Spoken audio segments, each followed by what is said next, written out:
Everyone, আজকের recipe হলো বোয়াল মাছ দিয়ে আলু দিয়ে আর ঝিঙে দিয়ে ঝোল। আমি আলুগুলো এরকম সাইজের কেটে নিয়েছি আর আমি ঝিঙেগুলো এরকম নিয়ে নিয়েছি। আর এখানে মাছটা নুন হলুদ দিয়ে ভালোভাবে মাখিয়ে নেব।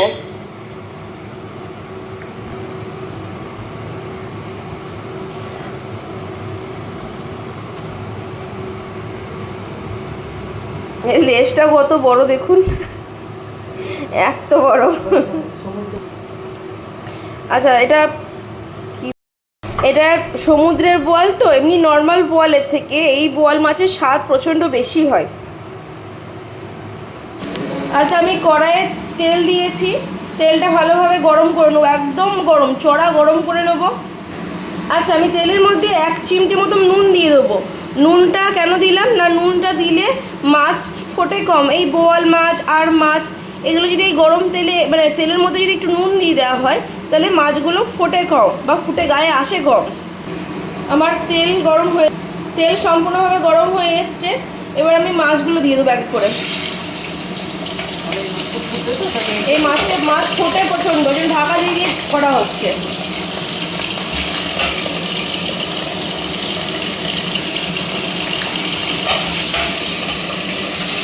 দেখছেন? আচ্ছা, যতক্ষণ মাছটা ভাজা হয়েছে ততক্ষণ মশলার ব্যবস্থা করে নিই। আমি শুকনো লঙ্কা দিয়ে দিলাম, এই পরিমাণে আমি জিরে দিয়ে দিলাম। আপনারা যেমন ঝাল খান তেমন দেবেন। এটা কাঁচা লঙ্কা দিয়ে রান্না ভালো লাগে না, এটা সম্পূর্ণ শুকনো লঙ্কা দিয়ে রান্না বেশি টেস্টি হয় খেতে। অল্প পরিমাণে ধনে দিয়ে দিলাম, কয়েকটা গোলমরিচ দিয়ে দিলাম, এ কটা গোলমরিচ আমরা দিয়ে দিলাম। আপনারা যেরকম ঝাল খান সেরকম দেবেন। আমরা এই পরিমাণে রসুন দিলাম, আমরা রসুনটা এই মাছে কম দিই। আচ্ছা, আমি এতটা আদা দিয়ে দিলাম আর আমি পেঁয়াজ দিয়ে দিলাম, 2খানা মতন পেঁয়াজ দিলাম। এবার আমি মশলাটা করে নেব। আচ্ছা, মশলাটা আমার এখানে হয়ে গেছে। দেখুন মাছটা ফুটছে, খুব সাবধানে কিন্তু ভাজবেন, একদম এরকমভাবে ঢাকা দিয়ে ভাজবেন আর ঢাকাটা এক সাইডে খুলে পাল্টাবেন, ওলট পালট করে নেবেন। দেখুন এরকমভাবে এক সাইড করে ভাজবেন। দেখছেন কীরকম ফুটছে? এরকম খুব সাবধানে ঢাকা দিয়ে এক পাশ থেকে ভাজবেন। এরকম উল্টানো হলো এরকম উল্টাবেন। আপনারা আপনাদের সুবিধা মতন করে নেবেন, আমরা আমাদের মতন দেখালাম আমরা যেভাবে করি। আমার মাছ ভাজা হয়ে গেছে, আমি একটু চিনি দিয়ে দেবো। এখানে মাছ ভাজা আমার কমপ্লিট। চিনিটা দেখুন ওপর দিকে পুড়ে গিয়ে উঠে গেছে, মানে ওটা গরম হয়ে গিয়ে ওপরে উঠে যাবে। এই অবস্থাতে এরকম এই অল্প মতন 5 ফোড়ন দিয়ে দেবো। এবার আলুগুলো আমি ছেড়ে দেবো আস্তে আস্তে। একটা গোটা টমেটো আমি এখানে কেটে দিয়ে দিলাম।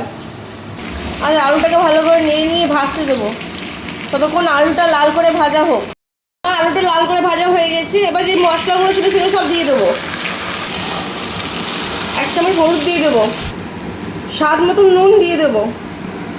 যেরকম আপনি স্বাদের নুন খাবেন সেরকম দেবেন। মাছের সবজি কম দেবেন। আমি যেমন 2টো আলু দিয়েছি আর তাতে খেতে ভালো হবে। এখন মশলাটাকে একটু কষিয়ে নেবো, তারপরে ঝিঙেটা দেবো। ঝিঙেটা না ভাজলেও হয়, অল্প সবজি দিয়ে করলে এটা টেস্টি হয়, খেতেও ভালো লাগে। আর এর সাথে দিয়ে দেবো একটা তেজপাতা।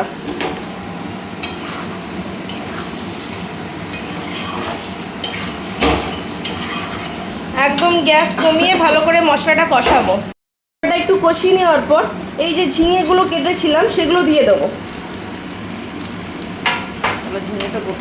ঝিঙেটা গোটা গোটা থাকবে, নাহলে আগে দিয়ে দিলে এটা গোটা থাকবে না আর সেটা খেতেও ভালো লাগবে না, গলে যাবে। সবথেকে বড় কথা,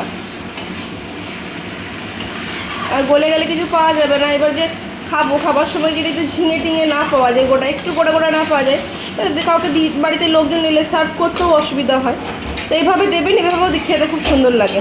তো মশলাটা আমার একটু কষানো হোক। ততক্ষণ এটা দেখুন ভালোভাবে তেল ছেড়ে দিয়েছে, দেখতে পাচ্ছেন এগুলো। এবার আমি জল দিয়ে দেবো। ঝিঙেটা দেখুন গোটা রয়েছে, ঝিঙেটা একটাও ভাঙেনি। এটাই হলো যে মানে একটু মশলাটা কষানোর পর দেওয়ার কারণ এটাই যে ঝিঙেটা একদম গলে যাবে না। পরিমাণ মতন জল দিয়ে দেবো। এটা ভালো করে নাড়াচাড়া করে নেবো। ঝোলটা একটু ফুটে এলে তখন মাছগুলো দেবো।